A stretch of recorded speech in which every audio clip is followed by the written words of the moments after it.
I can play that. What happened was the original time when I met this thing in the woods, that is not, repeat not, when this recording was made. This recording was made in my garage on the 3.5 days after I brought this thing home wrapped up, and I had unwrapped it several times, examining it in detail, being as close to it as I am to you, and thinking it was dead, absolutely dead.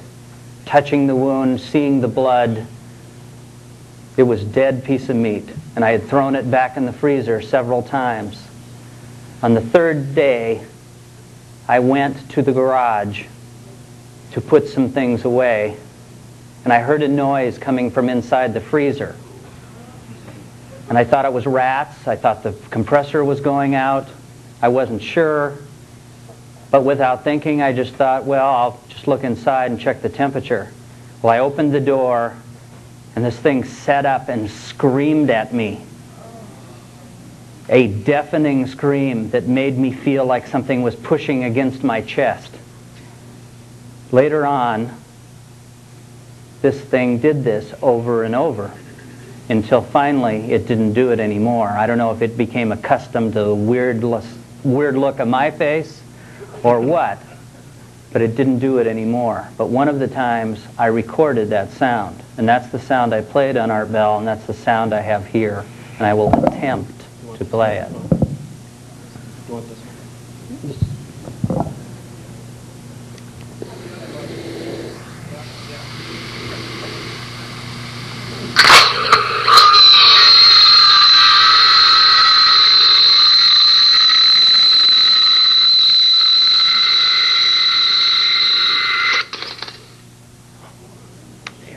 He gets real loud. That's the sound that it made. In the book, Jonathan talks about how Gary just about blended with the gyprock on the wall when he heard that sound. Yes, sir. Yeah, I came up because I promised Robert I would, and I've got a few comments.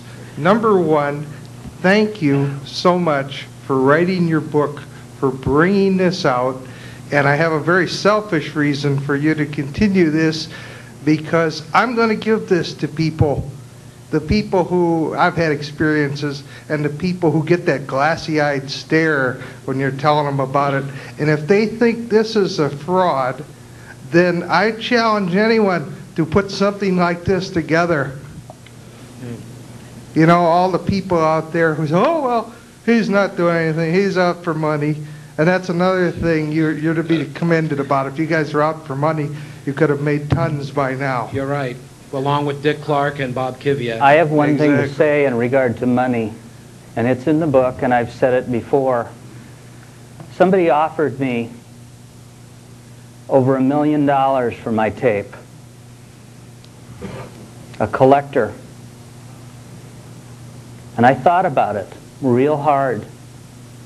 And I decided not to do it, because if I did it, maybe no one would ever see this again.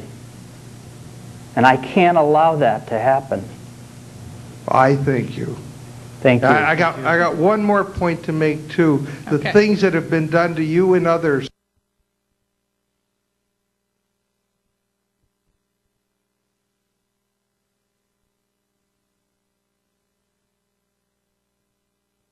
This field. People who have seen stuff and experienced stuff and had, it's horrendous for any government, but for our government, this is all done in our name also. That's right. And for this government Now to you know do where some of this- your tax dollars go. Yeah, for this government to do this is unconscionable. Yes, it is. Thank you. Thank you. Yes, sir. Hi there. I'm Russell Callaghan from UFO magazine back in the UK. Welcome. Thanks. I needed to come and just say one or two words here. I've heard some heavy emotion from both yourselves and within the audience. But, well, here goes. I'm 20 years a TV professional. And the camcorder footage we see at the beginning, where we're running through the woods to film the creature, Hyperventilating, very much out of breath. I've picked a camera up and run 20 yards, and I can't stand still to hold the camera for a good 10-15 seconds. You need to catch your breath. Now, we saw some very still shots, and we do have doctors in the audience and doctors speaking, and if there's anybody there, please back me up. The thing you do when you go out of breath is you take a dip. And you were really out of breath, and for me, you'd be down there trying to catch your breath. But you did very well to keep the camera steady. Commend you, if that's the case. But the other thing is, if I turn this microphone that way, you're struggling to hear me now. Yeah, can't hear a thing? Well, the microphone on a camcorder is at the front of the camcorder. And generally speaking, when you've got the camcorder in your hand, that microphone is facing somewhere out there. But we heard the breathing, the words, and everything very, very clearly. Did you have a microphone on? Hold it. Let's not get this out of control here. Let me answer that. Okay, please do. The microphone on this Nikon 8mm video camera is a unidirectional microphone sticking out of the top. Sure. The viewfinder is on Yes, the it does. top. Okay. The problem here is that These we can- questions have to be asked, my friend, because That's other fine. people will ask them. I don't Well, have a problem with it. Thank you. Next question. Next question, Okay. please. I'm afraid I agree, Dr. Reed. I have no desire to offend, only to enlighten all of us. Technologically, I've spent 15 years in the television business, and I wanted to ask you, were you using a Steadicam? I do not ask this because I disbelieve or believe. I ask this because we need to know exactly what type of camera it was, what kind of film, and what the conditions were. Nikon straight 8, about 7 years old now. Standard Nikon video camera, older model, no Steadicam.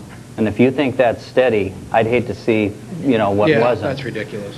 No, The other it's camera, a reasonable question, sir. the other camera that I had was a 35mm Nikon camera. Okay, fine. Standard film, some slide film, some print film. Thank you. I shot everything I had. Thank you very much, sir. Thank you. Yes? As some of you know, I do reverse speech.